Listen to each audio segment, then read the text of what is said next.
Buenas tardes con todos, bienvenidos a este nuevo ASEI Meeting, ¿no? Esta vez vamos a conversar sobre la simplificación hipotecaria BCP.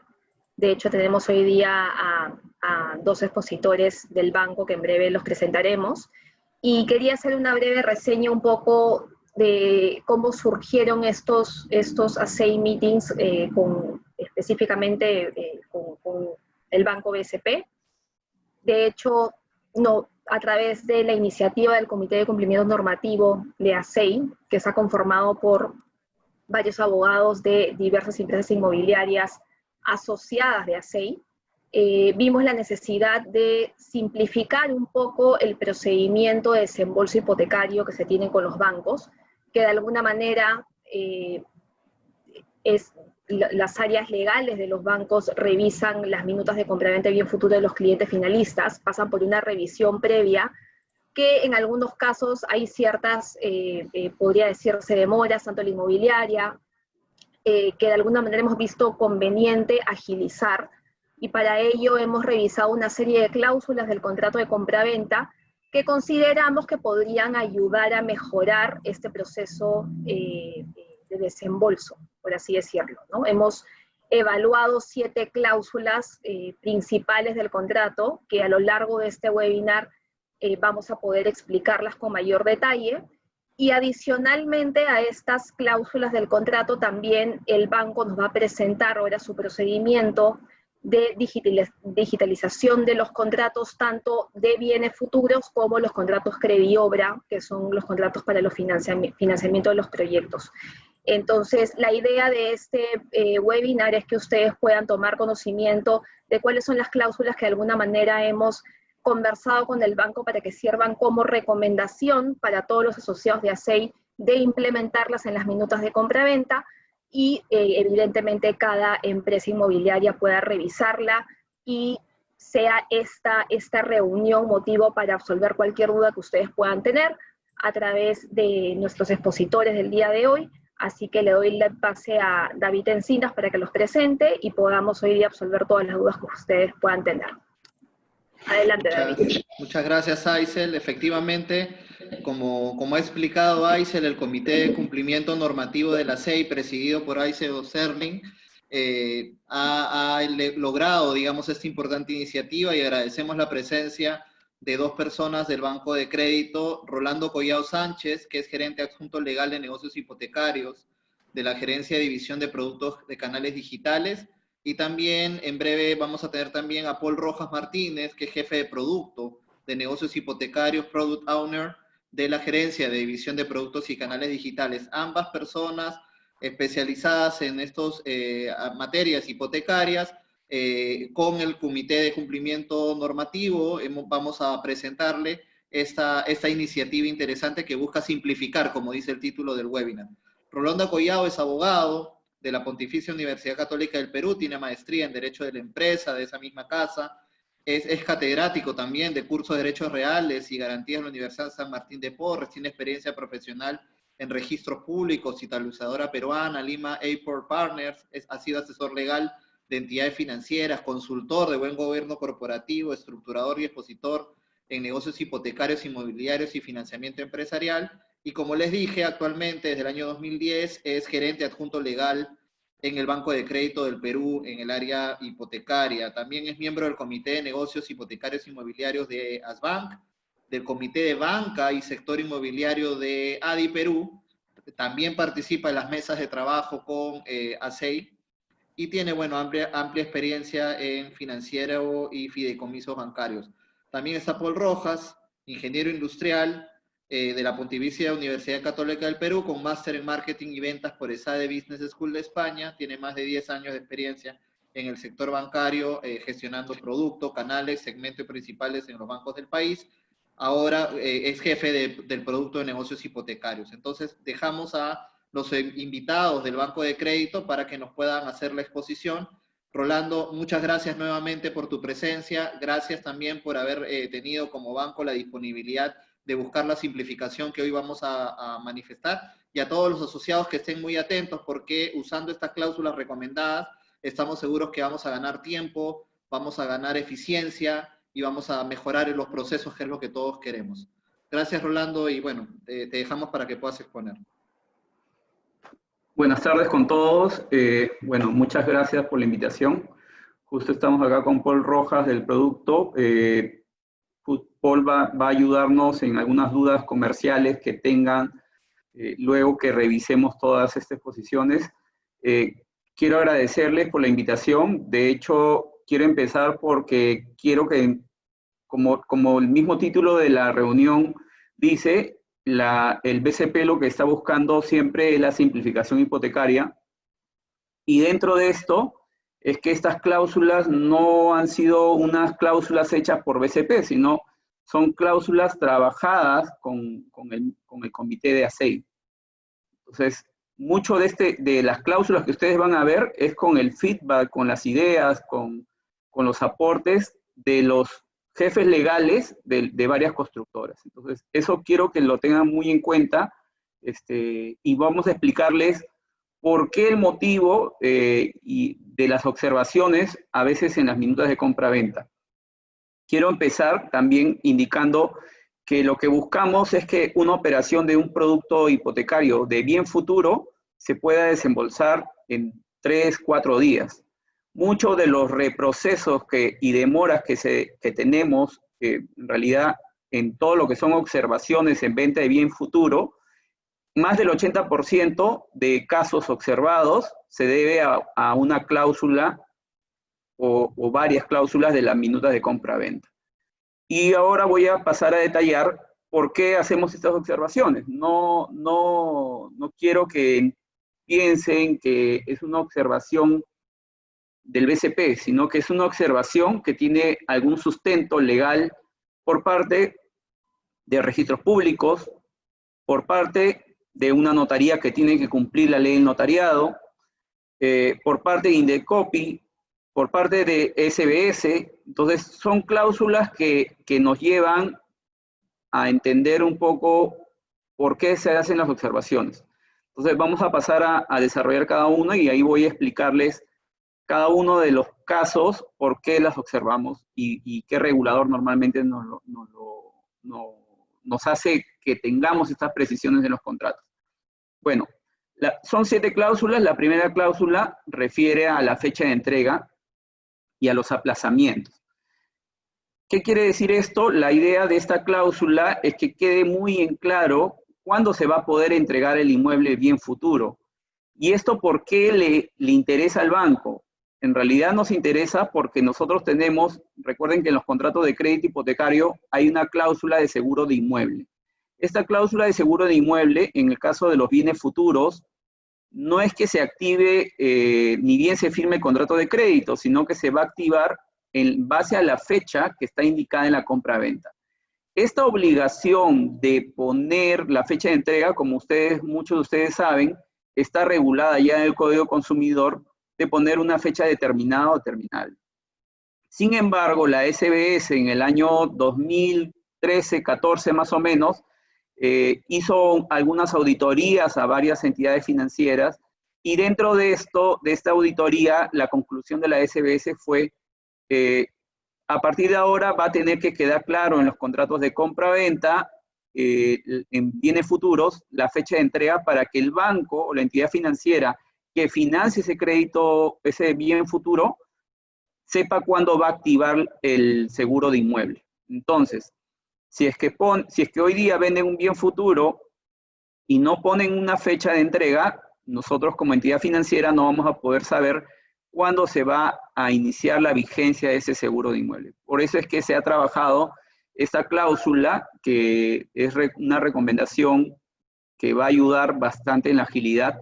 De hecho, si podría dar unos números gruesos de qué porcentaje de observados de compraventa se lleva esto, en realidad tenemos casi 40% más o menos de minutos de compraventa que se observan porque la fecha de entrega no es clara o no queda claro los aplazamientos.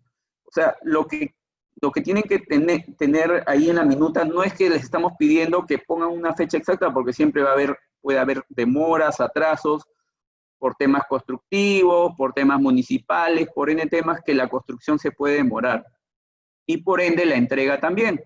Entonces, lo que se debe poner en la compraventa es la fecha de entrega y la posibilidad de que el promotor pueda ampliar los plazos. Pero para ello sí recomendamos que el promotor inmobiliario tenga esa facultad de poder comunicarle al banco financiador la variación de la fecha. Así ya no dependemos del finalista para poder ampliar o cambiar la fecha de entrega. Esto es respecto a la primera cláusula. Esta es otra de las cláusulas que también se revisaron, es respecto a cuándo existe el bien futuro, cuándo se da la transferencia.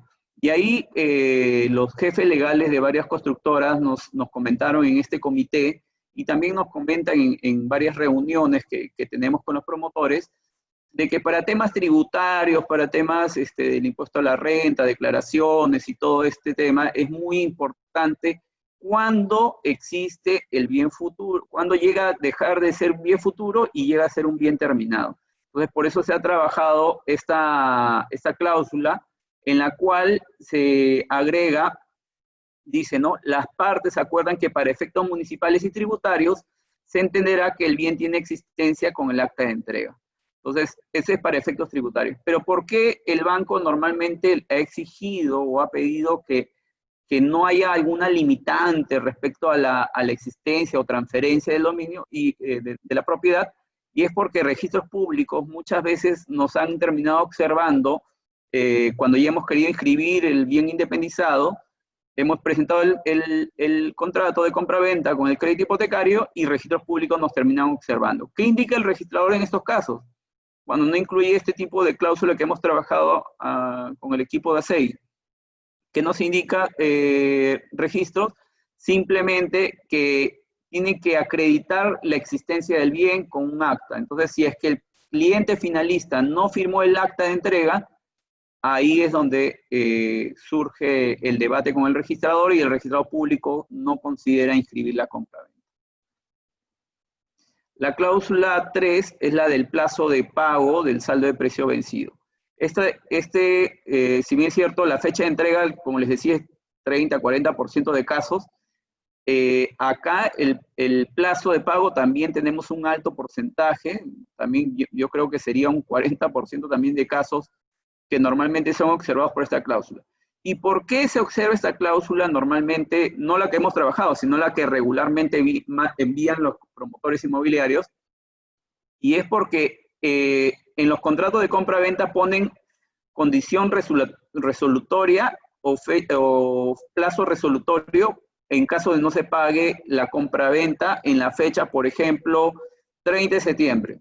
Entonces, ya al pactar que hay una condición automática de resolución, si ya pasó el plazo, entonces esa compraventa ya no existe, porque no necesitó una resolución expresa para poder dejar de existir esa compraventa. Entonces, lo que pedimos acá, simplemente respetamos y entendemos el tema de la necesidad de tener esta cláusula de una fecha de pago por parte del comprador, pero sí hemos agregado que si es que las partes firman la escritura pública, se entiende, ¿no? Como pueden ver en la parte de final, dice, con la firma de las partes en la escritura pública que la presente minuta origine, se entiende no ejercida dicha resolución o ratificada la compraventa. Entonces, con ese texto agregado a las cláusulas que normalmente usa la mayoría, estaríamos salvando la situación y ya no sería necesario tantas adendas que creo que ni a ustedes, ni al cliente comprador, ni al vendedor le es muy gustoso tener que pedir cláusulas adicionales o adendas ratificando. Entonces, si desde el inicio agregan esta cláusula y esta redacción tal cual o muy cercana en redacción, la agregan a sus compraventas, ya las observaciones no se van a dar respecto al vencimiento de la fecha de pago del saldo de precio. Respecto a la cláusula cuarta que hemos trabajado, es la incumplimiento del pago del crédito hipotecario. Acá, ¿qué sucede? Muchas veces, bueno, como saben, en los bienes futuros, el promotor se vuelve fiador solidario, promotor vendedor del inmueble bien futuro, se vuelve fiador solidario o está afianzado por una carta fianza o ha dejado una garantía mobiliaria. Entonces hay distintas modalidades dependiendo si es proyecto BCP, si es que es proyecto de otro banco o si es un proyecto con recursos propios. Entonces, ¿qué es lo que dice esta cláusula? Y no voy a entrar a leerla todo el texto porque si no nos demoraríamos bastante si nos podemos leer cada una de las cláusulas. Lo que está buscando acá es que el promotor inmobiliario tenga la posibilidad de resolver el contrato de compra-venta de bien futuro a su comprador en caso que este comprador haya incumplido el crédito hipotecario. Con lo cual, si el comprador incumple el crédito hipotecario, lo regular en estos casos, que esperemos que tampoco suceda, el banco podría ejecutar la carta fianza, la fianza solidaria o la garantía mobiliaria, y en caso de esas ejecuciones, el promotor podrá resolver la compraventa, entonces la propiedad retornaría al promotor inmobiliario, con lo cual podría vender el inmueble nuevamente sin ningún problema.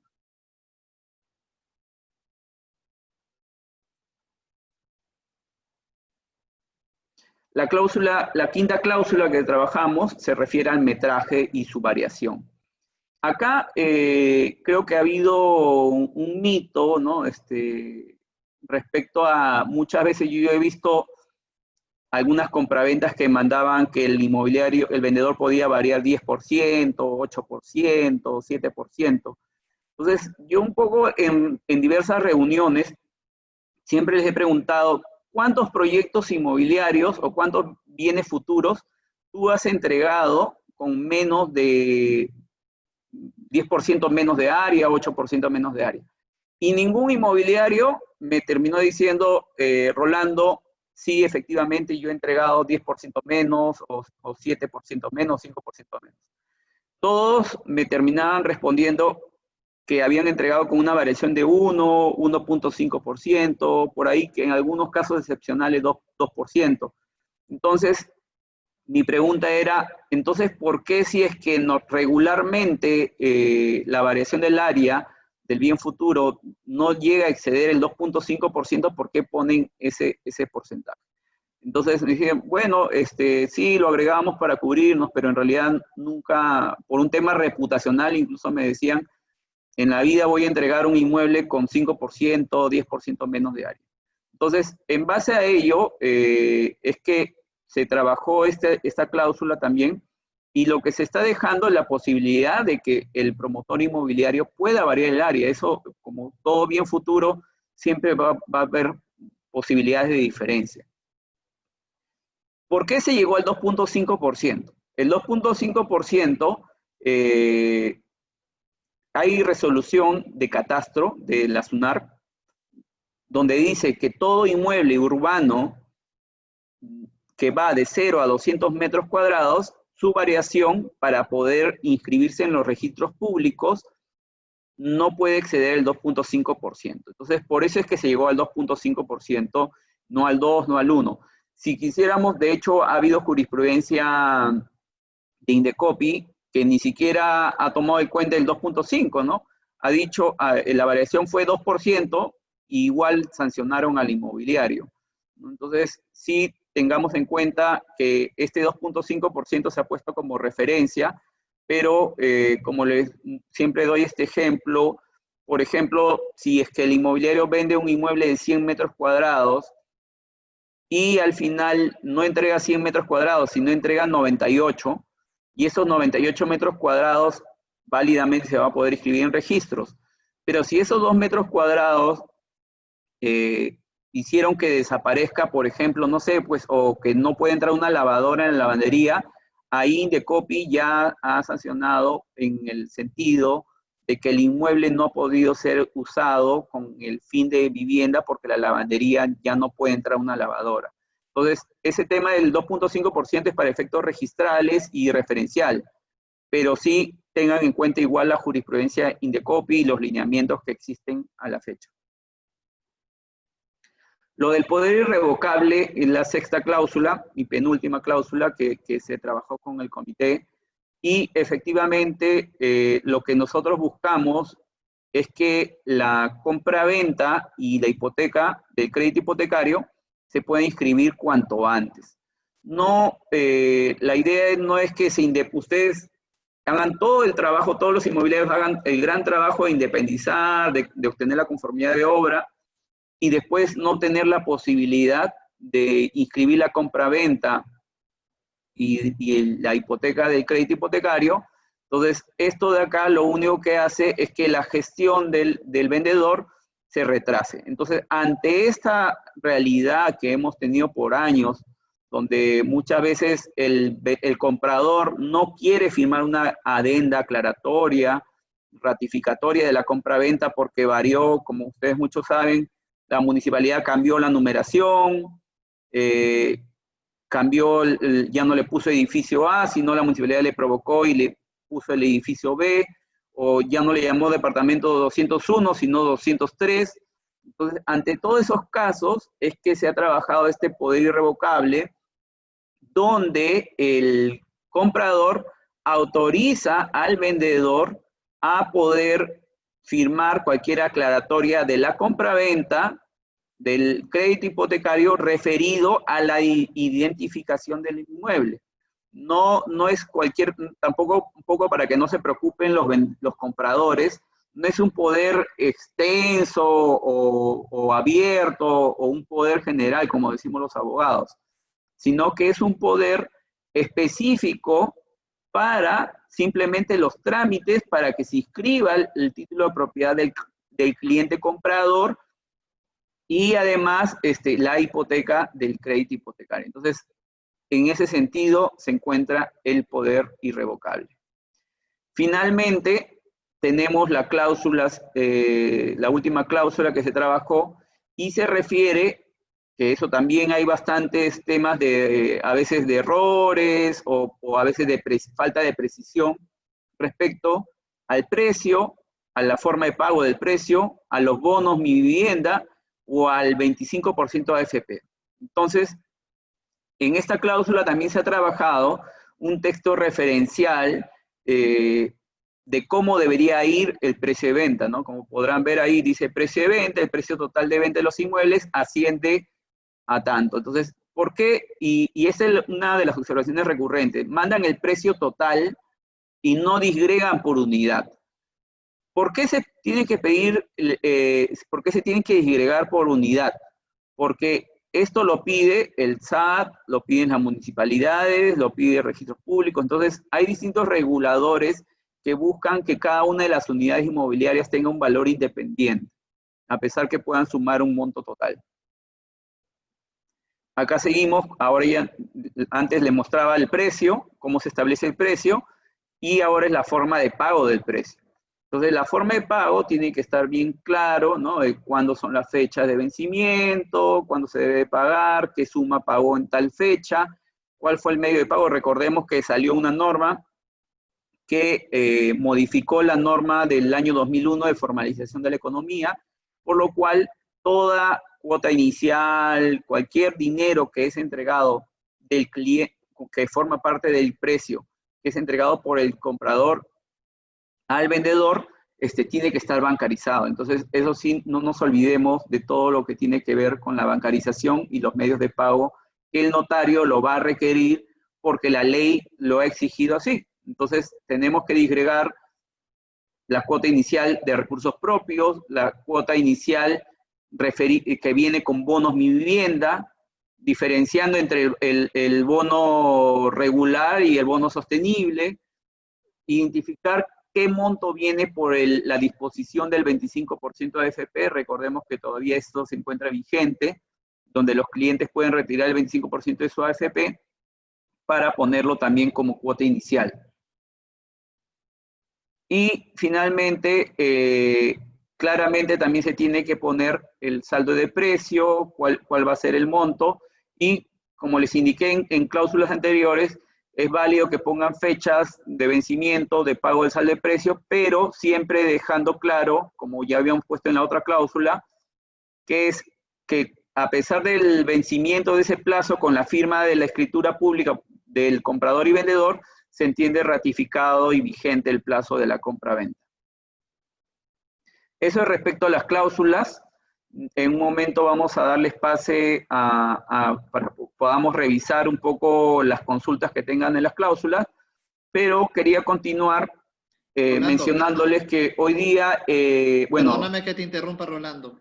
Sí. Disculpa, solo quería comentarle a los participantes, me han estado escribiendo que han querido tomar nota de tus cláusulas, entonces decirle que en realidad, o tomarle foto, en realidad estas cláusulas están en un informe que el Comité de Cumplimiento Normativo ha ya compartido a través del chat de A6 Noticias a los asociados, pero me parece también que están en los boletines, pero también vamos a hablar con la administración de ASEI para volverlos digamos, después, acabando este webinar, volver a reenviar el informe para que tengan disponibles las cláusulas sin ningún problema y no tengan la necesidad de estar copiando, tomando nota, porque muchas de ellas les han parecido muy interesantes. Gracias, ahora sí, para que puedas continuar. Sí, gracias David. De hecho que sí, me parece muy bueno que hayan compartido las cláusulas y que veamos de aquí con las preguntas, ya con audio, podamos ver cuáles son algunas inquietudes que tienen sobre estas, ¿no? Bueno, para poder continuar y poder terminar también y poder pasar a la ronda de preguntas, queremos comentarles que el BCP desde el 16 de marzo, inicio de la pandemia, se puso una meta de hacer todo el proceso hipotecario electrónico y así lo logramos las primeras semanas de la pandemia. Y lo que hemos buscado es que todo el proceso hipotecario del cliente comprador con el banco sea totalmente de manera remota. Entonces, ya no, el cliente no tenía que ir desde marzo 2020, no tenía que ir a una agencia, no tenía que ir a reunirse con un asesor de ventas hipotecarias físicamente, sino que todo lo ha hecho de manera remota. ¿Por qué vías? Por correo electrónico, por videollamada. Entonces, todo este cambio que de hecho en el BCP ya lo veníamos trabajando ya casi 2 años atrás, la pandemia nos aceleró un poco la ejecución de este proyecto y bueno, voy a pasarles a detallar cómo funciona hoy día el proceso electrónico y qué partes todavía no podemos hacerlo electrónico porque hay una norma legal que todavía no lo permite, pero que se está trabajando en ello. Bueno, los congresistas están trabajando en ello, en entidades están trabajando en todo este tema de la digitalización. Bueno, el primero es el cliente se contacta con el funcionario o el funcionario se contacta remotamente de manera electrónica y para ello el funcionario BCP le envía por un mail al cliente todos los documentos que el cliente tendría que firmar para obtener un crédito hipotecario. Y ahí se establecen ciertas condiciones legales, no he agregado el texto acá porque si no haríamos esto mucho más extenso, y el cliente devuelve vía correo electrónico todos estos documentos y pone un conforme. No necesita escribir más el cliente porque acá ya hay un texto legal donde el funcionario le explica cada uno de los ítems y le dice qué efectos legales va a tener su conformidad vía correo electrónico. Entonces el cliente da el conforme electrónicamente, el funcionario BCP sube esta conformidad. ¿Y la conformidad qué es? La conformidad es a la solicitud de crédito, a la solicitud de seguro, declaraciones juradas, anexos mi vivienda, ¿no? Entonces, todos estos documentos son suscritos por email, porque recordemos que desde el año 2000, ya hace 20 años, imagínense, hay una ley que permite, y que está implementada también, aplicada en el Código Civil, permite la suscripción electrónica o con firma digital de los contratos. Entonces, acá ya está firmando digitalmente o electrónicamente, perdón, el cliente por correo electrónico, con total validez legal. De ahí viene la evaluación crediticia, viene el tema de los seguros, el estudio de títulos o evaluación para la hipoteca BCP y las tasaciones. La tasación todavía viene, bueno, en el caso de proyectos, como saben, se hace una tasación única y de ahí se hacen tasaciones puntuales por cada una de las unidades. Pero en el caso de bienes terminados, por ejemplo, ahí no nos escapamos porque la SBS todavía no permite que las tasaciones sean remotas. Tal vez en alguna oportunidad que la SBS lo permita, lo haremos, no hay ningún problema, pero a la fecha la SBS todavía no permite hacer tasaciones remotas. Respecto a de ahí a que todo está conforme, pasa a la emisión de contratos. Entonces, se emite el contrato de crédito hipotecario, el funcionario BCP lo descarga, y hoy día tenemos 2 vías que se están haciendo para suscripción del contrato de crédito hipotecario. Una es el correo electrónico y otra es con una videofirma que el cliente recibe en su celular, lo recibe en el celular, le llega el contrato, lo puede leer el contrato y con una videofilmación da el conforme al contrato. Y esa videofilmación se agrega a la firma de contrato, con lo cual el cliente está dejando claro que él ha leído el contrato y que está de acuerdo con él. Entonces tenemos hoy día 2 mecanismos electrónicos para la firma del contrato de crédito hipotecario, por correo electrónico o por esta plataforma de firma electrónica que es videofirma. Entonces el cliente da el conforme y para ello el cliente tiene que adjuntar, en este momento nos tiene que adjuntar el contrato de compra-venta. Como ya he indicado a varios inmobiliarios que hemos tenido reunión, el contrato de compra-venta también se puede firmar electrónicamente. Se puede firmar con firma digital, con firma electrónica, con videofirma, con un correo electrónico. Entonces, cualquiera de las 3 alternativas son totalmente válidas. Lo único que sí tengamos en cuenta que para efectos de lo que va a registros públicos, ese contrato de compra-venta sí va a tener que tener las rúbricas, porque ese contrato le va a llegar al registrador público, y si el registrador público no ve las rúbricas, no ve la firma, no firma física, simplemente no ve la firma del cliente agregada a ese documento electrónico, es probable que lo rechace, ¿no? Ese es para bienes terminados. Pero para bienes futuros no hay ningún problema, puede ser sin la rúbrica, pero eso sí tiene que tener la firma digital, la firma electrónica o la videofirma. Entonces los inmobiliarios o vendedores de bienes futuros son libres de escoger cualquiera de las 3 alternativas. Lo que sí, como vamos a ver más adelante, no nos escapamos por la ley del notariado, es que la minuta y la escritura, al momento de que el cliente va a firmar escritura pública, sí va a tener que regularizarse la firma de la minuta y la firma de la escritura pública propiamente dicha, que si la ley nos obliga todavía que sea física, pero que hay 2 proyectos de ley que están buscando agregar la posibilidad de firma digital.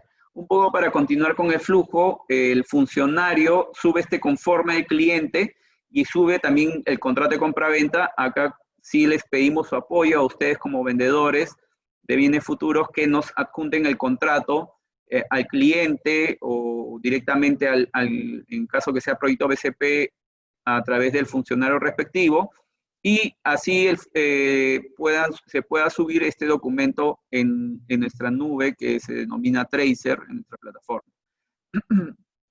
Y acá Notaría recibe todo electrónicamente, también a través del Tracer, recibe el conforme cliente, revisa, ve si hay alguna conformidad, porque recordemos que la notaría también tiene que cumplir su protocolo regulado en la ley de notariado. No es que la notaría sea solamente una mesa de parte, sino que también la notaría tiene que revisar estados civiles o tiene que revisar si es que la minuta de compra-venta puede surgir alguna observación que pueda cuestionar más adelante la minuta misma de compra-venta y del crédito hipotecario. Entonces, no solamente revisa la compra-venta, sino también la del crédito hipotecario. Y ve que el cliente haya dado su conforme. En caso de bien terminado, el notario presenta electrónicamente el bloqueo registral a través del sistema de intervención digital de la SUNARP. En promedio 48 a 72 horas se está demorando, y de ahí que se inscribe electrónicamente el bloqueo registral, se presenta, notaría informa que ya está todo conforme. Entonces, habiendo bloqueo en bienes terminados y habiendo desembolso, acá también creo que justo me hacían la pregunta dónde estaba la parte de COFIDE. Bueno, miremos esta gran caja grande que se llama desembolso, incluyendo también al tema de COFIDE. La idea es que llegue en paralelo en los casos de bienes independizados, pero si no es bien independizado, es un bien futuro, sigue solamente la parte del desembolso. De ahí tenemos la ley, el protocolo notarial que sacó el Ministerio de Justicia durante la pandemia, que ha obligado que sea solamente el notario el que pueda citar para firma de escritura pública, y eso en base al respeto del 50% del aforo, tanto del cliente como también de clientes, como también del personal. No es que el notario pueda estar con el 100% de su capacidad de aforo. De ahí, y esto es lo que les comentaba, el cliente y el comprador y el vendedor firman en notaría de escritura pública, que eso todavía la ley de notariado nos obliga a que sea físicamente, y de ahí el notario ya hace parte digital, ya no es necesario un parte físico. De hecho, nosotros hace 2 años en BCP, ya la mayoría de notarios nos envían los testimonios con firma digital, ya no nos mandan físico hace 2 años. Entonces, esa es un poco la implementación del proceso hipotecario electrónico, que como pueden ver, solamente hay un momento físico, que es en la firma de la escritura pública. Este mismo proceso, para los que trabajan con BCP en proyectos, este mismo proceso electrónico también lo hemos implementado para todo el proceso crediobra. Ya no es necesario que nos manden documentos físicos para la presentación del bloqueo registral, poder avanzar, sino que ya todo se regulariza, se entregan los físicos a la firma de la escritura pública. Entonces, esos son los procesos que queríamos mencionarles. Bueno, algunas novedades, bueno, como les decía, el tema de la firma electrónica, lo de la videofirma, la carta de fianza electrónica, que también se trabajó tanto con ACEI y con ADI, en tener cartas de fianza electrónicas. Ese tema ya está en ASBAN. Esperemos pronto, ya se está preparando el convenio para comenzar a hacer todo lo que es cartas de fianzas electrónicas. La atención remota es municipalidades, SUNAT, casi la mayoría de municipalidades a nivel nacional hemos hecho la consulta directamente, ya están atendiendo a través de correos electrónicos o plataformas virtuales. El pago de impuestos también se está haciendo a través de formularios virtuales de SUNAT y pagando con Pagalope. Y ese es el tema electrónico, pero en novedades digitales, el enrolamiento de la identidad digital, un poco para hacer la diferencia, firma electrónica se puede decir el género, ¿no? Todo tipo de firma utilizada por medios electrónicos, y firma digital es una especie de firma electrónica, pero que tiene un mayor valor legal porque tiene una certificación del Indecopi. En esto, Indecopi, que dentro de Indecopi está la IOFE, que es la institución de firma digital, y lo que tenemos que ver es que justo durante esta pandemia se ha flexibilizado, y la IOFE de Indecopi ha autorizado a poder hacer el enrolamiento de firma digital de manera remota. No es necesario ya hacer un enrolamiento físico presencial. El testimonio de escritura pública, que los notarios ya, como les digo, ya no tan novedad, porque casi 2 años que venimos trabajando de esa manera con los notarios. La garantía mobiliaria con firma digital, decreto legislativo 1400, que también ya tiene más de 1 año, que todavía no está vigente, pero que está agregando ahí que las garantías mobiliarias pueden ser con firma digital. El leasing con firma digital, que salió a inicios de este año, que se está dando la posibilidad de que los leasing se han puesto la norma general, que el leasing se podrá firmar con firma digital, pero recordemos que los leasing que van a registros públicos sí van a necesitar escritura pública todavía. Entonces todavía para esos casos no irían con firma digital, pero sí para los demás leasing. Y los 2 proyectos de ley que están en el Congreso de este año, que lo que está buscando es que la escritura pública también pueda ser firmada digitalmente. Y eso es un poco lo que quería comentarles. No sé si pasamos, David, Aisel, para las preguntas, por favor. Claro que sí. Muchísimas gracias, Rolando, por todo lo que nos has expuesto. Quiero, antes de que pasemos con las preguntas, confirmar algo a los asistentes. Efectivamente, el día 29 de julio, mediante el informe que está numerado, les voy a decir ahorita, es el informe número 6, llamado Cláusulas Recomendadas, a través del chat ASEI Noticias, se ha comunicado a todos los socios de la ASEI estas cláusulas. También este informe número 6 del Comité de Cumplimiento Normativo se puede encontrar en el boletín que mes a mes está mandando el ASEI, justamente entrando en el link del Comité de Cumplimiento Normativo. Ahí ustedes entran en el link y se pueden descargar el informe número 6 que tiene cada una de estas cláusulas para que puedan incorporarla en sus minutas. Sin perjuicio de lo que acabo de decir, obviamente les voy a pedir a la administración de ASEI que, así como acabado todo webinar, le enviamos normalmente los resultados de este evento, le enviemos nuevamente el informe para poder refrescar todo y obviamente los asociados puedan bajarlo a sus equipos legales y comerciales. Listo, Aisel, te doy la palabra para poder empezar la rueda de preguntas con Rolando, y bueno, y si tienen alguna otra pregunta de índole comercial, recordemos que también está Paul Rojas acá para responder, ¿no? Sí, de hecho tengo acá algunas preguntas que son más legales, ¿no? Básicamente van a las 7 cláusulas que Rolando explicó a lo largo de la exposición. Las formulo para que cualquiera de ustedes, Rolando, David, las puedan responder. La primera refería a la fecha de entrega. Lo que nos dicen es si la fecha de entrega puede estar como un anexo de la minuta, ¿no? Que entendería que no habría ningún problema, pero si quieren ahondar un poco en esa pregunta, los dejo. No, no hay ningún problema. Ahí la fecha de entrega se puede ir en el anexo, no hay ningún problema. Lo importante es que esté dentro del, o sea, que forme parte del contrato, ¿no? El contrato marco, correcto.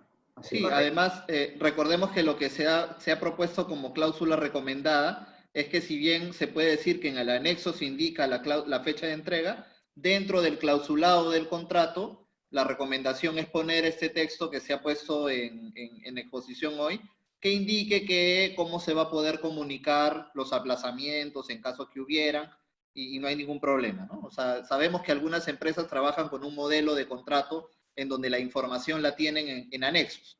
No le veo problema y entiendo que al banco tampoco, Rolando, ¿no? No, más bien me parece mucho más ordenado que un contrato de compra-venta tenga como que todos los campos a llenar en un anexo, ¿no? De hecho, en BCP tenemos un texto referencial de compra-venta para bienes terminados, y justo en nuestro modelo en el anexo van todas las condiciones a llenar, ¿no? Es mucho más ágil, mucho más eficiente. Okay. Es mucho más ordenado. La segunda pregunta, que también va con la cláusula de la fecha de entrega del inmueble, ¿no? Nos consultan si esta cláusula podría ser considerada una cláusula abusiva por Indecopi, porque hay clientes que indican que al ser unilateral, o sea, la prórroga del plazo por parte de la inmobiliaria, no sea equitativo para ambas partes. ¿Qué opinión les merece esa pregunta? Sí, ahí un poco, a ver, yo voy a dar la opinión un poco bancaria respecto a ello. En realidad, es totalmente válido, lo vemos a cada rato en proyectos inmobiliarios que puede pasar N motivos, y ahora la pandemia ha sido un motivo de ello, de que los plazos de entrega no se van a poder cumplir, ¿no? Han habido casi 4 meses de paralización absoluta, ¿no? Y algunos han podido empezar después de 4 o 5 meses sufriendo, haciendo toda la tramitología en municipalidades, Ministerio de Salud y todo el tema, ¿no? Entonces, yo no, como banco al menos, como banco no lo vemos como una cláusula abusiva, sino como una herramienta que es válida, y claro, la idea es que el inmobiliario tampoco haga un mal uso de la cláusula, ¿no? Un poco y no digo, puede ser que un grupo o un inmobiliario haga mal uso de esa cláusula y un poco podría generar un ruido, pero legalmente es totalmente válida y no consideramos que sea una cláusula abusiva, ¿no? Yo voy a hacer un comentario también legal. Hemos tenido la oportunidad, le comento a los que estuvieron en el curso de protección al consumidor organizado también por ASEI, por el Comité de Cumplimiento Normativo en el producto ASEI Learning Center. Y justo lo que comentaba nuestro expositor, el doctor Gustavo Rodríguez, era que la abusividad de la cláusula estaba imposibilitada de controlar por Indecopi en caso fueran cláusulas negociadas. Si en el contrato tenemos claramente que el cliente negoció, es decir, tuvo la oportunidad, y así está fraseado en el contrato, un poco que le cortamos las alas a Indecopi para poder mirar en principio la abusividad. Y segundo, queda claro que si se ha pactado previamente que esta probabilidad existe y como está puesto en la cláusula que se le va a avisar al cliente la nueva fecha, la verdad es que sería bastante complicado que sea considerado como una cláusula abusiva que al final nula por Indecopi. Creemos que legalmente no sería así, sino más bien se ha construido de una manera donde le hemos dado incluso al inmobiliario la carga de informar, con lo cual estaríamos propiamente teniendo, digamos, creo que muy transparente el pacto con el cliente, ¿no? Te voy a avisar en caso suceda y te daré la nueva fecha. No me parece que tenemos un problema ahí, ¿no? Sí, concordamos. La tercera pregunta tiene que ver con el porcentaje de variación de este 2.5%, ¿no? Que dice, ahora sí, se está proponiendo que se coloque en la minuta de compraventa un porcentaje de variación máximo del 2.5, entonces se debería eliminar el texto ad corpus que ve en la minuta de compraventa de bien futuro, que permitía hasta el 10% de variación según los términos del Código Civil, ¿no? Que efectivamente es lo que hasta ahorita está pactado, pero a nivel de Código de Protección al Consumidor hay una regulación distinta sobre ese tema. Sí, correcto. Bueno, incluso ha habido una jurisprudencia no tan feliz de Indecopi eliminando el tema ad corpus para temas de bienes futuros. Pero bueno, eso no es materia de debate acá. De hecho, lo importante acá es que casi ningún inmobiliario excede el 2.5%. Entonces, que normalmente entregan dentro del área o porcentajes muy mínimos de variación. Y ahí también me olvidaba un poco de comentar por qué al banco también le interesa que no haya una variación por encima del monto, y es por el tema del valor comercial. Recordemos, imaginemos que hay una compraventa que el inmueble vale $100.000. Imaginémonos, que no creo que suceda, un inmobiliario ya no entrega 100 metros cuadrados, sino entrega 90 metros cuadrados. Ese inmueble fue tasado a $100.000. Entonces, al entregar 90 metros cuadrados, ya no va a valer $100.000, va a valer $90.000. Con lo cual, la entidad financiera ahí no está pudiendo cumplir su política del LTV del 90%, ¿no? Entonces, si el cliente dio el 10% cuota inicial y el inmueble dio $10.000, quedando el saldo de precio $90.000, cuando yo vea mi LTV no va a calzar. Entonces, cuando no calce mi LTV, voy a poder tener una observación por parte de la SBS de atender una infragarantía respecto al crédito. Entonces, también tengamos en cuenta el tema regulatorio que a los bancos nos golpea, en que tengamos que cumplir saldo de precio con el valor de la garantía. Correcto. Gracias, Rolando. Otra de las preguntas que tenemos es sobre el poder irrevocable, ¿no? Aquí creo que hay una imprecisión un poco en la pregunta, para ver si lo aclaramos. El tema del poder irrevocable siempre existió en que el cliente finaliza otorgaba este poder al banco para, en el momento que se independice el inmueble, el banco pueda suscribir todos los documentos públicos, privados, para formalizar la compraventa, ¿no? Y ahora en esta propuesta de cláusula nosotros lo que estamos de alguna manera proponiendo es de que esa facultad la pueda tener el vendedor, es decir, el promotor inmobiliario y también el banco. Un poco lo que dice uno de los asistentes es por qué esta responsabilidad ahora se lo quieren dar a la vendedora, en este caso los promotores inmobiliarios, ¿no? Y un poco ahí la pregunta creo que va más por la eficiencia de que cualquiera de las partes pueda utilizar ese poder y pueda lograr el saneamiento en menor tiempo. Sí, correcto. A ver, en el caso del BCP nunca hemos tenido esa cláusula. Nunca la hemos tenido. Solamente en el caso de fideicomisos inmobiliarios, esa cláusula de poder se tiene para efectos también, y la tiene el inmobiliario. Entonces, el banco, en el caso del BCP al menos, nunca hemos tenido esa cláusula. No obstante, por un tema de agilidad, un tema de eficiencia, ¿no? Un tema, ¿quién sabe qué cambió la numeración, nomenclatura? No es el funcionario del banco, sino es el representante legal del inmobiliario sabe que ese departamento que inicialmente lo vendió como bien futuro llamado 201, la municipalidad lo cambió a 203. ¿No? El inmobiliario sabe que el departamento que vendió medía 120 metros cuadrados, pero que ahora mide 119 metros cuadrados. Entonces, no, el banco no conoce de esto, no es nuestro negocio. El negocio del banco es financiar al promotor inmobiliario para el proyecto y financiar al adquirente, ¿no? No es como se puede decir la especialidad del banco, el saneamiento de la propiedad, ¿no? Sí, ahora yo también quisiera comentar algo, ¿no? El origen de esto es tener, digamos, este poder como backup. No hay que entender, y en la pregunta se hablaba de la responsabilidad que va a tener la inmobiliaria. No partamos de ello. Obviamente, cuando se produce la necesidad de firmar una adenda por variación, que usualmente es por los estacionamientos o por los depósitos que a veces han cambiado de numeración, muy pocas veces por numeración de departamentos. En casas, en proyectos sí ha habido cambios, pero en esos casos, obviamente, si uno tiene a la mano la posibilidad que el cliente me firme una adenda, eso es lo óptimo. Yo llamo al cliente, el cliente firma, el cliente suscribe los documentos para regularizar la compra-venta y el contrato de hipoteca en notaría, y eso se produce de una manera muy ágil y normal.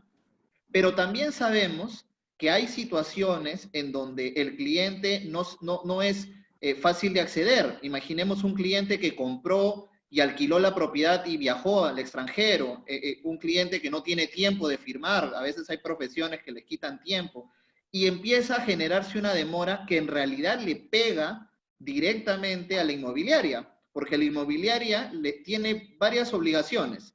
Primero, de formalizar la compra-venta, para que su cliente tenga título de propiedad. Eso es una obligación como proveedor. Pero también requiere inscribir la compra-venta y la hipoteca al banco para honrar los contratos crediobra, pero además para liberar garantías. Por lo tanto, creemos que es importantísimo que tengamos ese backup, es decir, ese plan B, que desde un inicio, en los contratos de compra-venta, el cliente faculte a la vendedora a tener esa opción, que no solo es para firma de contratos. Hemos nosotros también incluido otros actos que son totalmente ajenos al banco, ya como Rolando decía. Por ejemplo, que yo pueda, a nombre del cliente, ir a las entidades de servicio, gas, electricidad, agua, y cambiar la titularidad. Muchas inmobiliarias tienen el problema que los clientes no lo hacen, y en ese caso, si no tengo el poder, no lo voy a hacer yo, y si el cliente se endeuda, sigo arrastrando yo la deuda porque es a nombre de mi empresa, ¿correcto? O también tener el trámite de la inafectación de la alcabala. A veces ha habido trámites que se han atracado únicamente porque no se podía sacar la inafectación de la alcabala que el notario pide. Y ahí también el poder para ello. Para hacer la baja municipal del HRPU en el municipio. O sea, ese poder lo hemos trabajado pensando en todas estas opciones. Adicionalmente, lo que ha comentado Rolando, y creo que esa es la idea del poder. No es que yo esté obligado a hacerlo, ojo, eso aclaremos, sino que si es que el cliente no lo hace, yo puedo representar al cliente frente a estas entidades y frente al banco. Y lo bueno es que el banco también está aceptando esa posibilidad. Correcto. Más que una pregunta, es un poco los tiempos del banco para lograr el desembolso, ¿no? Nosotros un poco hemos visto estas cláusulas para lograr una eficiencia en el desembolso y evitar este reproceso de adendas y de revisiones de las minutas de compraventa, pero lo que nos dicen algunos asistentes es: ¿cuál es el plazo un poco que el banco, o sea, si ya estamos con una minuta en el que ya hemos incorporado estas cláusulas, en el que ya el desembolso debería ser mucho más rápido, ¿cuál es el plazo aproximado que el banco podría demorar en un desembolso? Porque muchas veces no se llega a ese plazo. Sí, acá hay tres grandes cajas, ¿no? La primera caja es la evaluación crediticia. Y esa gran caja de evaluación crediticia depende de cada caso concreto. Entonces, va a haber clientes que tengan su pago de haberes por BCP y que todo esté clarísimo, cuáles son sus ingresos. Pero también vamos a tener clientes que no necesariamente se les conoce y no sabemos cuáles son sus ingresos. Entonces, la calificación ahí crediticia toma un poco más de tiempo. Entonces, eso es bien variable, ¿no? Entonces, podrías tener pues una calificación crediticia, un pago de haberes, no sé, pues en 3, 4 días o menos, mientras que uno de evaluación que no lo conocemos puede tomar semanas, porque el funcionario PYME va a tener que ir a visitarlo presencialmente, porque no se le conoce a la persona. Entonces, ahí depende de cada cliente, de cada perfil, y esa es la evaluación crediticia. Lo otro es el tema de las tasaciones, que como les digo, en el caso de bienes terminados, no podemos evitar todavía, porque la SBS nos obliga a tener tasaciones físicas presenciales. Entonces, también mucho depende de la disponibilidad para la tasación. Y finalmente, después que en caso sea un proyecto BCP, por ejemplo, que ya tiene el file master hecho a nivel proyecto, esto debería ser 2, 3 días máximo que debería salir el contrato para que el cliente lo firme. Claro, ahí dependemos. Ahora hemos visto la velocidad que hay clientes, ya no tienen que ir a notaría, ¿no? Entonces hay clientes que lo firman en 10 minutos. El funcionario le manda el contrato y en 10, 20 minutos el cliente está firmando. Pero también hay clientes que puedan tardar un poco más en querer revisar un poco más la compra, el crédito hipotecario, entonces ahí mucho depende de eso.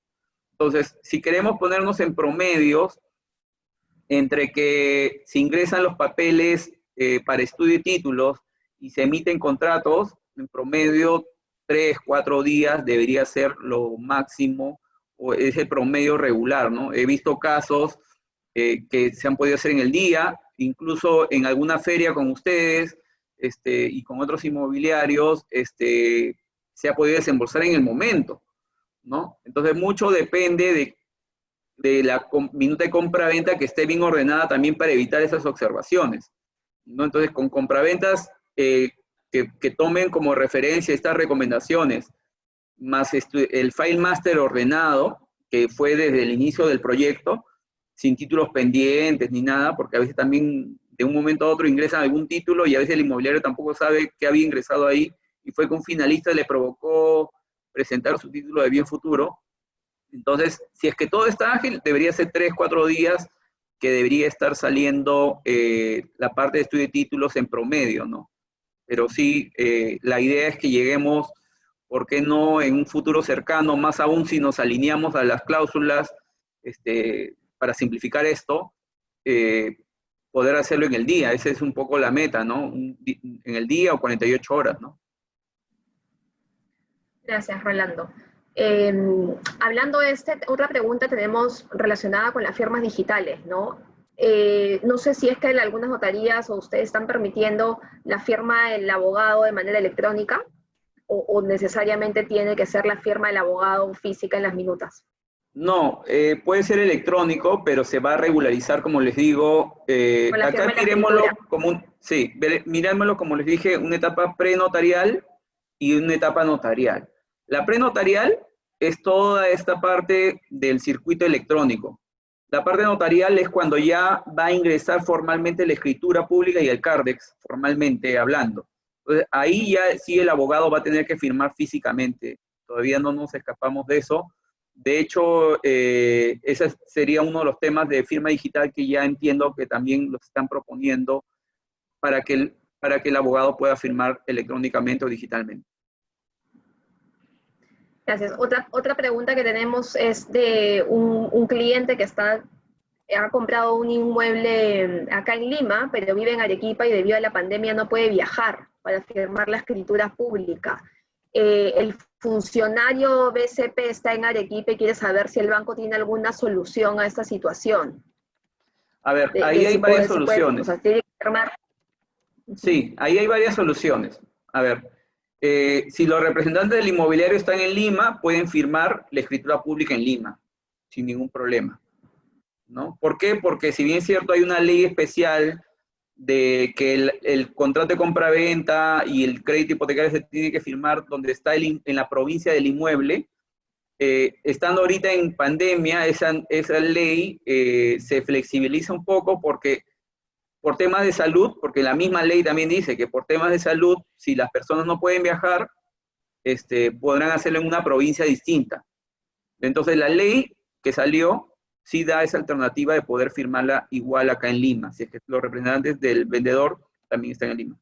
Lo otro es que haga un poder, ¿no? Haga un poder acá en Lima y para que algún familiar, amigo, abogado, asesor, cualquiera, pueda firmar en Arequipa en su nombre a través de un poder, ¿no? Recordemos que los poderes no son tan caros, no superan los 150 soles entre notarial, registral, no son tan altos en costos de personas naturales, me refiero.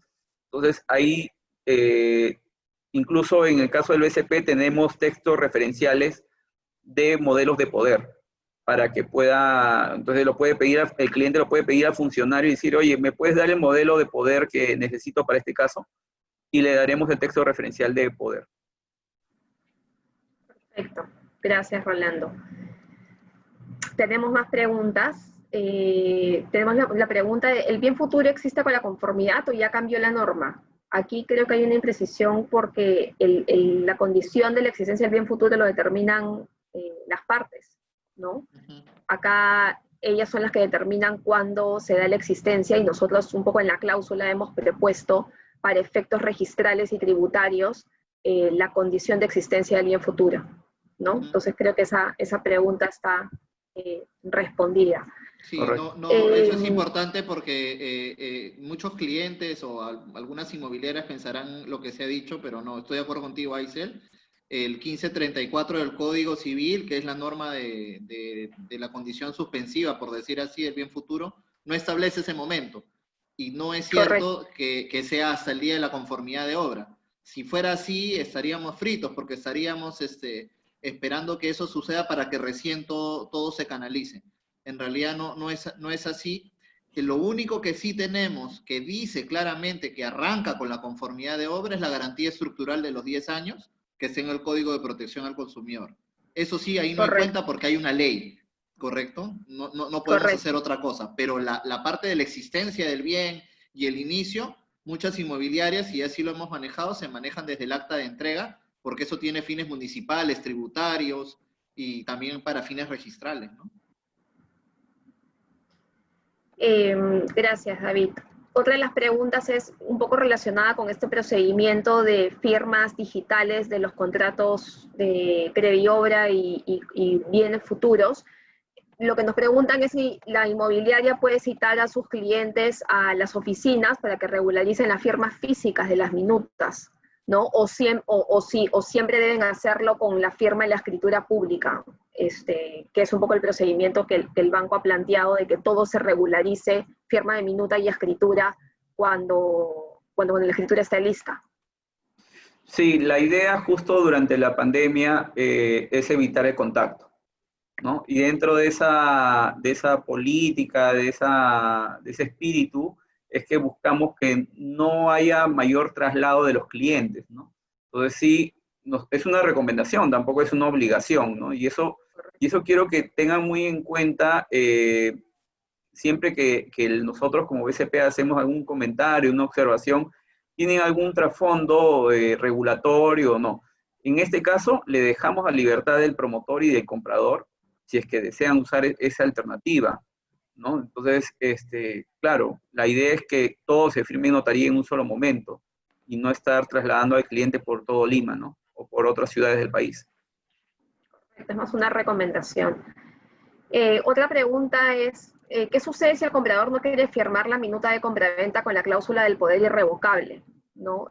Nos comentan, se retira de la minuta, ¿qué debería hacer esta persona que nos está preguntando? Sí, bueno, para efectos de,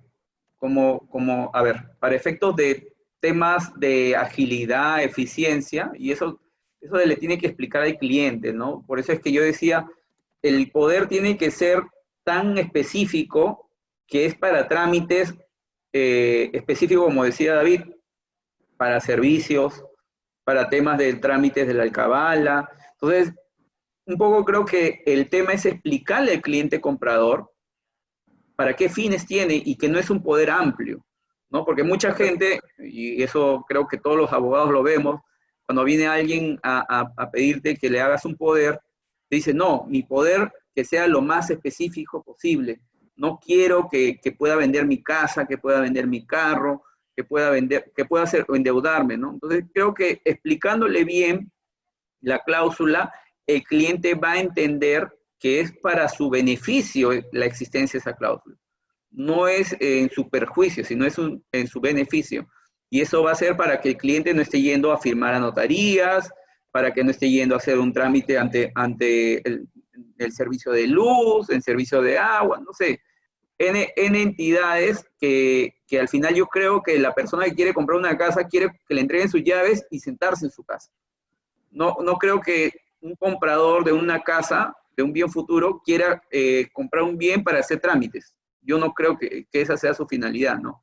Sino que su finalidad es disfrutar el bien. Y creo que esta cláusula lo que le ayuda es para que disfrute el bien y no se dedique a hacer toda la tramitología que existe en el Perú, ¿no? Que de verdad es bien pesada, ¿no? Perfecto, sí. Además, recordar que esto, como su nombre dice, son recomendaciones, cláusulas recomendadas, buenas prácticas, Así es.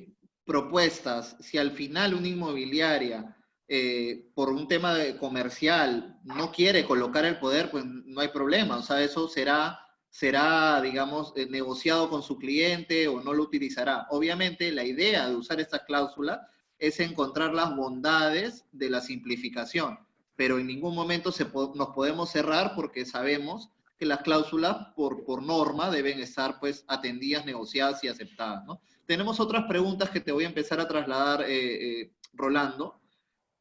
Pregunta también, las modificaciones del crédito hipotecario por cambio en numeración, dice, luego de la firma en la escritura pública, tiene lentitud.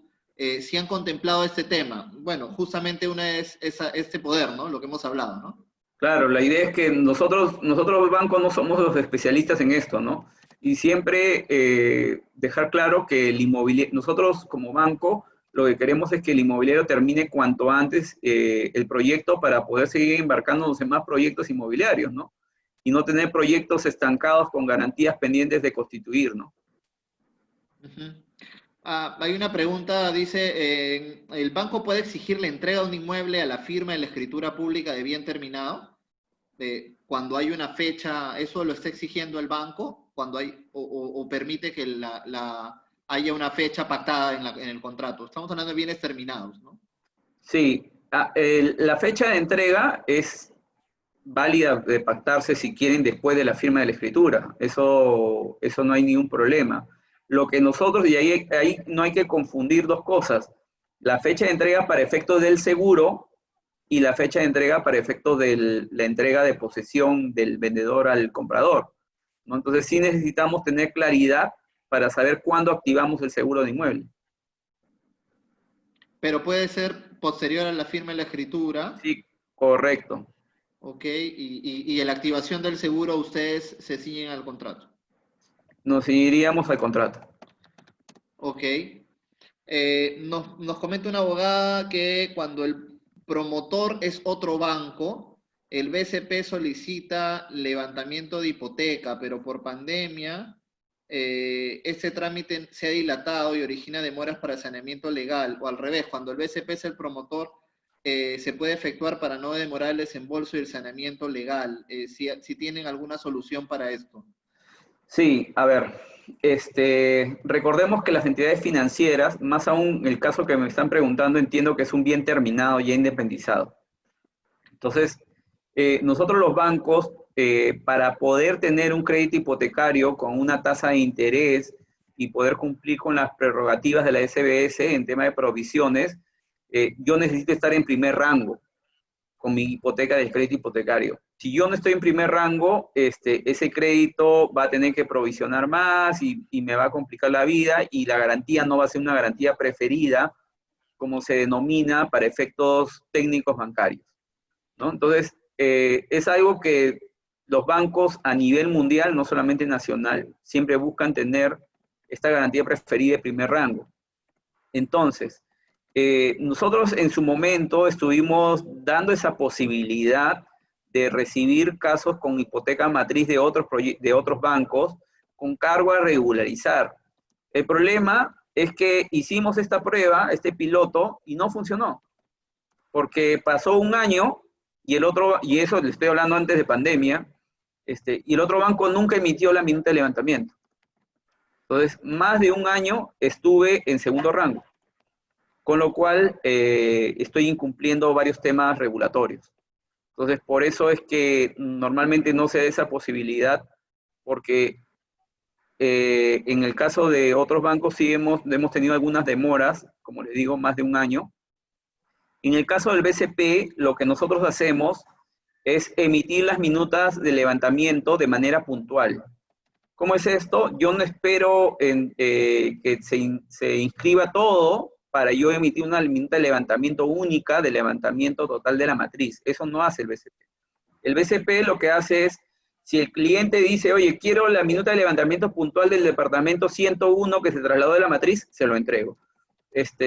Necesito la del 203, se la entrego. Necesito la del 502, se la entrego. Entonces, sí venimos haciendo en BCP, cuando el proyecto es BCP y el cliente promotor nos pide minutas de levantamiento puntual, lo hacemos. Y eso, desde que llega la solicitud al área legal, es más o menos 24 horas, 48 horas que se emite la minuta de levantamiento desde que la recibimos en legal. Perfecto. Respecto a la variación de metrajes, hay clientes que al momento de la entrega van a los departamentos acompañados de un ingeniero para medir si tienen área ofrecida y alegan que tienen menos, pero eso ocurre porque las paredes perimetrales tienen parte del área. ¿Cómo se entiende el tema del área? ¿Ustedes tienen alguna respuesta como banco? No, porque nuevamente nosotros como banco lo que tratamos es no meternos en temas técnicos y en temas de las partes. Nosotros lo que buscamos simplemente, nuevamente, es prestarle dinero al promotor que pueda inscribir las garantías, que el finalista pueda tener su título de propiedad y pueda darnos nuestra garantía en los tiempos proyectados. Y si hay algún tema de un comentario, diferencia, siempre nosotros pedimos que al cliente comprador que se hable con su vendedor y solucionen el tema entre ellos. No tratamos de meternos en temas técnicos. Sí, en realidad hemos tenido esas preguntas en los cursos de protección al consumidor. Aprovecho para comentar que en octubre tenemos nuevamente el curso y ahí se han resuelto algunos temas, ¿no? En realidad, cuando el cliente alega que hay algún desperfecto, falla como consumidor, pues obviamente siempre el cliente tendrá que probarlo, demostrarlo. Y el proveedor también está obligado a demostrar que no es así. Creo que estos casos serán un tema de materia probatoria, ¿no? Lo importante es entender las expectativas del consumidor para poder conocer cuál es la razón. Ya si un cliente es tan exacto, para eso también están estas cláusulas. Justamente esta cláusula de diferencia de metraje le da un poco de respiro a estas discusiones, ¿no? Entendemos que 2,5%, que es lo que se está proponiendo, es un respiro para que las partes puedan entender que no hay exactitud. Ya más de 2,5 podrían entrar quizás a esta discusión, pero cuando no se dice nada en el contrato, quizás ahí la expectativa del cliente y el ingeniero que va y mide van a querer buscar el punto y la coma, el decimal, pero con el refresh que tiene este 2,5, creemos que le puede dar una salud a la negociación en el momento de la entrega, ¿no? Ya no va a haber discusión porque el cliente me aceptó esa tolerancia, ¿no? Otra pregunta, Rolando, ¿cómo se está haciendo en el caso de un crédito hipotecario ya desembolsado, pero que por motivo de la pandemia o la cuarentena el promotor ha retrasado la entrega del inmueble? ¿Se le devuelve al cliente el pago del seguro? Es la pregunta. ¿Cómo sucede lo del seguro? Ahí es muy buena pregunta. De hecho, hemos recibido estas semanas ya varias consultas respecto a este tema. Y todo depende de lo que diga la compraventa. Si la compraventa autoriza al promotor a notificarle al banco ya directamente el cambio de fecha, el banco va a tomar la palabra del promotor. Pero si es que el contrato de compra-venta no indica nada, voy a tener que recibir una comunicación del cliente adquirente y del vendedor indicándonos la nueva fecha para poder variar la fecha de activación del seguro de inmueble. Y así no se le cobre al cliente el seguro de inmueble.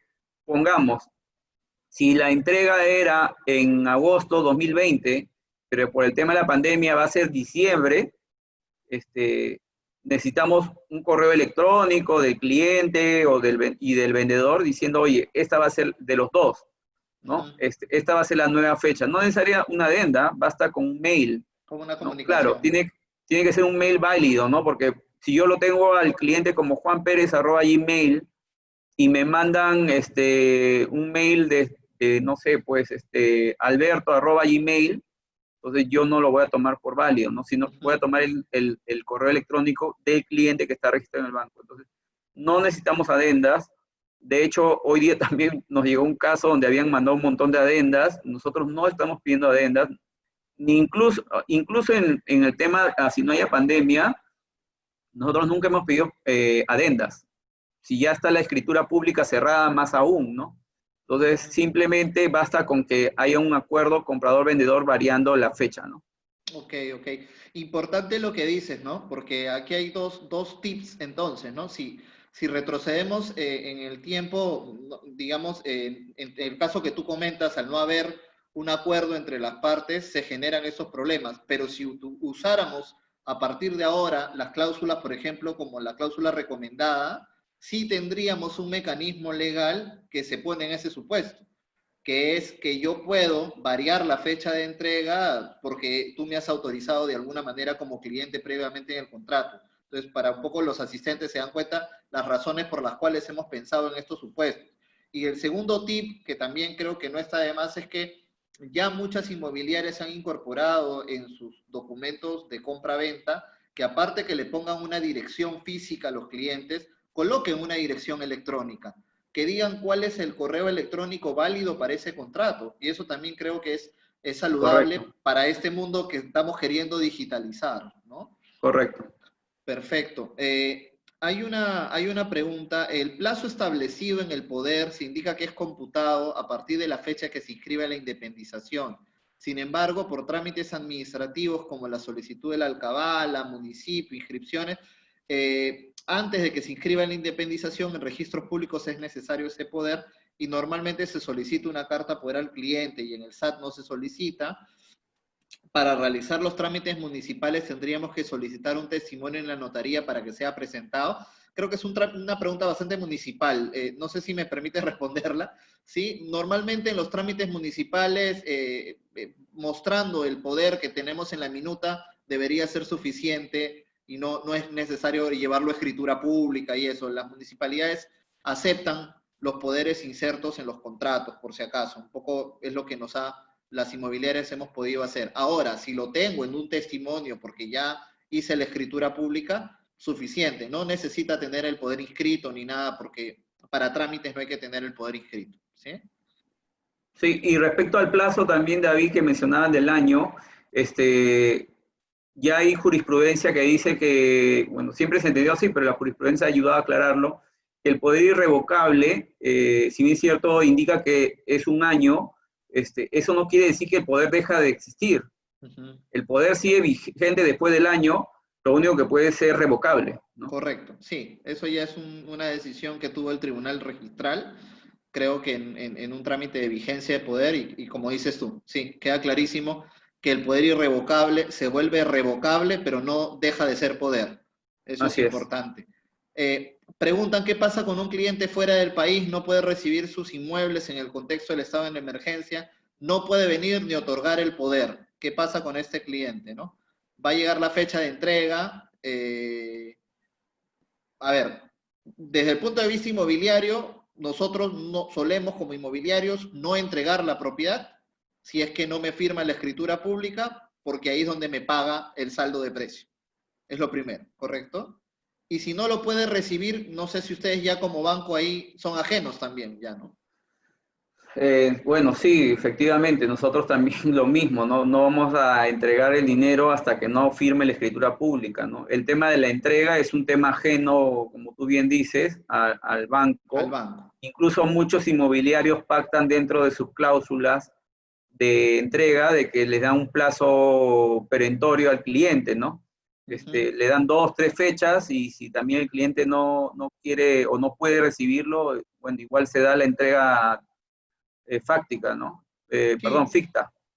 yo creo que además, si en este caso el cliente no se está negando a recibir y queda claro que está en una situación fuera del país y no se puede trasladar, lo único que debería el inmobiliario es dejar constancia de ello, es decir, que no esté incumpliendo el acuerdo de entrega para no tener una queja posterior al cliente y que el cliente le informe las razones y más o menos se pondrá de acuerdo en otro momento. Ahora, recordar otra cosa es que fuera del Perú, el representante para efectos de trámites como un poder es el consulado. Es decir, los cónsules funcionan como los notarios, pero fuera del territorio peruano. Por lo tanto, sí es posible perfectamente que una persona se acerque al consulado peruano en cualquier país, otorgue el poder, se envíe vía courier acá y se inscribe en registros públicos, por si Y acaso. Eso sí es de hecho posible. los plazos de los poderes consulares son bastante cortos. Correcto. No Sí, tienes que pasar por el trámite de la notaría, sino que únicamente llega el poder a Lima y lo ingresan a registros públicos y en 6 días hábiles está inscrito. Entonces los plazos son, vale la pena sí, si están en una situación en la que no pueden venir al Perú, Usar hacer el un poder poder consular. consular. y Sí, mejor si Correcto. sin viene duda. con apostilla, ¿no? Porque si Claro, viene con apostillado es mucho más ágil. directo, no pasa Incluso por nosotros, relaciones exteriores. claro, nosotros recibimos hoy día poderes así, apostillados y vienen con código QR y podemos validar efectivamente que ese poder viene de ese país, ¿no? Y te remite a la web del registro público de allá. Entonces, hay varias alternativas. Ya no, creo que no hay justificaciones para poder avanzar en la formalización. Listo. Hay dos Totalmente. preguntas que me parecen interesantísimas de mejora de procesos, Rolando. Mira, preguntan si han revisado el no generar cheques para desembolso y efectuar abonos en cuenta de la inmobiliaria del proyecto, por ejemplo. O Sí, sea, el paperless en los cheques. correcto. Sí, de hecho ya lo hacemos hace años con algunos inmobiliarios, ¿no? Ya lo hemos venido haciendo. Sí les genera, y por qué no se ha expandido a más proyectos, es porque les ha sumado temas operativos al inmobiliario. Entonces, no vimos que fue totalmente satisfactorio a favor del inmobiliario. ¿Por qué? Porque tenía que hacer un tema de controles, bases, entonces, como que les parecía, al menos la percepción fue que nos dimos cuenta es, oye, no era tan bueno como pensamos que era, ¿no? Entonces, de hecho, lo hemos hecho y igual lo podemos reabrir a más inmobiliarios, eso no hay ningún problema. Lo que sí, dentro de todo este proyecto digital y todo esto, es muy importante que se trabaje el cheque digital. De hecho, ya esto funciona muy bien en Ecuador y en Argentina, para dar ejemplos de la región. Y la idea es que al celular nos va a llegar el cheque y el cheque vas a poder cobrarlo por la plataforma del banco o si no ir a una agencia con un código QR, te leen tu DNI y te entregan el dinero, ¿no? O lo abonan a una cuenta, como tú desees. Entonces, sí es algo que también está pendiente, ojalá que pronto salga el tema del cheque digital también, ¿no? Perfecto. Perfecto. ¿Cuál es el plazo promedio que están teniendo para el minutas de levantamiento de hipoteca matriz cuando el promotor cumple con la entrega de todo el saneamiento? Nos están preguntando. A ver, acá hay dos partes. Hay una parte comercial que la ve el funcionario GDN o banca negocios que normalmente tiene contacto con el promotor y hay una parte legal. La parte comercial, el funcionario hace una revisión de los temas, de los montos, del número de garantías ya activados, de la exposición proyecto, N análisis que hace el comercial. De ahí que el comercial da su conforme a esto, como legal emitimos en 24 o 48 horas. O sea, el plazo es 48 horas, pero normalmente el promedio es 24 horas en emisión de la minuta. Perfecto. Ok, perfecto. Tenemos otra pregunta acá. A ver, sí, Perdóname, Aisel. David. Tenemos una pregunta que dice, ¿cómo se procede al margen del poder si el cliente fallece y necesitas inscribir la propiedad a su nombre o de quien corresponda para cumplir con sacar esa partida a nombre de la inmobiliaria y recuperar la garantía? ¿No? Evidentemente entendería que si hay un fallecimiento de por medio, hay que hacer todo este proceso de sucesión intestada y evidentemente proseguir con el procedimiento del banco, Sí. como... Sí, ahí hay que diferenciar dos temas, ¿no? Una cosa es la propiedad y otra cosa es el hipotecario, el crédito hipotecario. En respecto a la propiedad, efectivamente es como dice Aisel, hay que seguir un procedimiento de sucesión y todo ese tema.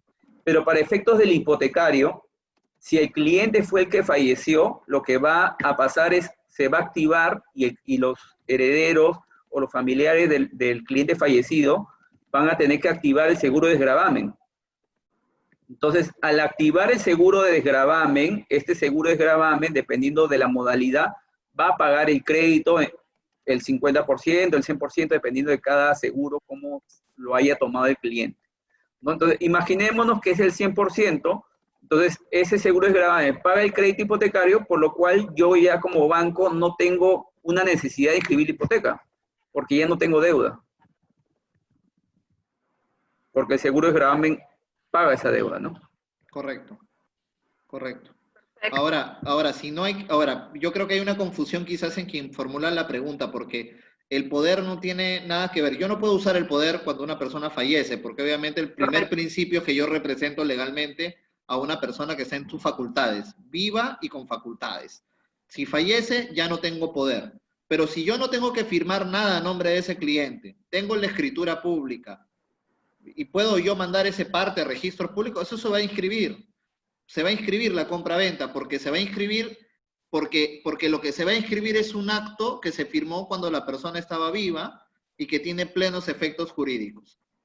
Obviamente, para recibir el inmueble no se lo voy a poder entregar, porque no le puedo entregar eso a una persona que ya no existe. Y ahí tendrán que presentarse, como dice Rolando, la sucesión intestada a hacer esos actos de recibir o todo. Y el trámite con el banco respectivo, como dice, por el tema del seguro del desgravamen, para exonerarse o entiendo para ya liquidar el tema de los pagos de la deuda hipotecaria, ¿no? Correcto. Y si se hubiera inscrito la hipoteca, usted pagaba la deuda, levantarán la hipoteca, ¿correcto, Rolando? Correcto. Ni bien se paga la deuda, el heredero pide el levantamiento y se emite también. Correcto, correcto. Pero se requiere pasar por una sucesión intestada, que para los no abogados es el trámite que antes se llamaba declaratoria de herederos y que es el proceso formal para saber quién representa a una persona que ha fallecido, ¿no? ¿Quiénes son los herederos?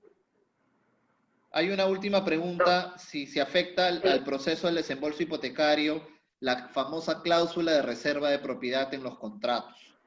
Si eso afecta el desembolso hipotecario, Rolando. A ver, acá hay que diferenciar bien terminado de bien futuro. En el caso del bien futuro, no tenemos ningún problema que vaya la cláusula de reserva de propiedad, pero ligada solamente al pago del saldo de precio. Correcto. ¿Correcto? Porque también ha habido inmobiliarios que ponen la cláusula de reserva de propiedad y se la hemos observado. ¿Por qué? Porque agregan otros conceptos que el cliente comprador le deba al inmobiliario. Entonces, sales un poco del precio, ¿no? Entonces, oye, ¿qué otros conceptos le puede deber el comprador al vendedor? Claro, pueden ser acabados adicionales, pero eso ya es un tema interno entre comprador y vendedor, si le ha querido sumar otros acabados, algún gasto adicional, pero nosotros, un poco para reiterar, la reserva de propiedad en bien futuro lo permitimos, de todas maneras, pero ligada al saldo de precio. En el caso de bienes terminados o ya independizados, ahí viene otro tema, y varias veces lo hemos dicho, lo hemos observado, y cliente, comprador y vendedor nos dijeron, oye, ¿por qué no me permites tener la reserva? ¿Por qué? Porque registros públicos regularmente observa esto. En realidad, del 100% de casos, perdón, el 100% de casos que han ido con reserva de propiedad de registros a un bloqueo registral, han salido observados. Entonces, no es un tema de criterio del banco, sino es algo, una realidad que se da con registros. Incluso muchas veces le hemos dicho, ok, continuamos con el caso, pero si sale observado el bloqueo, ya es responsabilidad de las partes, ¿no? Ya, si esto se genera un reproceso, una demora, y de verdad, en 100% de casos sale observado. Perfecto. Sí, perfecto. Bueno, creo que no tenemos de momento más Sí. preguntas, Ha quedado clarísimo, además. así que creo que ha quedado, sí, bastante clara la exposición, y creo que las respuestas que Rolando y David han contestado a lo largo de este cuestionario. Así que creo que podemos, David, dar por terminado este webinar, si es que ya no hay más preguntas al respecto, y antes de un poco culminar, darte las gracias, Rolando, darle las gracias a Paul, que también está aquí presente, darle las gracias a BCP de poder estar en este webinar y darnos esta oportunidad de tener este feedback, por así decirlo, con las inmobiliarias respecto a cómo podemos facilitar los desembolsos hipotecarios y cómo podemos ser más eficientes en tiempos, tanto ambas partes. Así que, por mi lado y en representación del Comité de Cumplimiento Normativo, les doy las gracias por estar presentes en este webinar, y bueno, le doy la palabra a David Encinas para que cierre esta nueva sesión del Comité de Cumplimiento. Nada, creo que ya ahí se lo ha dicho todo. Gracias, Rolando. De verdad, un importante paso que se da con el banco de crédito, como ha dicho Aysel. Seguro que hay muchos temas que vamos a ir revisando en el camino. Esto es un primer paso, creo que gigante, ¿no? Y como les hemos dicho a todos, revisen las cláusulas con sus áreas legales, denle una mirada, incorpórenla en sus contratos si los consideran pertinentes, y ya saben que pues eso va a generar, digamos, una mirada de buenas prácticas a estos contratos que nos van a ayudar al objetivo que es la simplificación hipotecaria. Gracias, Rolando, nuevamente. Y nada, si algo más tienes que decir, si no, damos por finalizado Sí, no, quiero agradecerles en realidad, para empezar, a todos los que están presentes acá en el webinar, y bueno, también a ti, David, a Eisel, Patricia, a toda CEI en realidad, porque siempre tienen esa disposición para poder intercambiar ideas, para escucharnos, para que nosotros escuchemos, para poder trabajar conjuntamente mejoras, ¿no? Y eso quiero que tengan claro, y qué mejor canal que la CEI, cualquier propuesta de mejora que podamos tener como banco, algún feedback que podamos recibir de ustedes, sería genial. Y de hecho acá está Paul también, que como jefe de producto hipotecario e inmobiliario, no solamente hipotecario, también inmobiliario, siempre está trabajando por todo lo mejor para el mercado, para los clientes, adquirentes, para los promotores, trabajando con ustedes, con el Fondo Mi Vivienda, para ver cada vez más soluciones, más agilidad, mejores condiciones a los clientes, ¿no? Quería agradecerles por eso. Perfecto, listo. Muchas gracias a todos. Muchas gracias a todos. Muchas gracias. Hasta luego. Gracias. Gracias Nos vemos. a todos. Hasta luego. Gracias.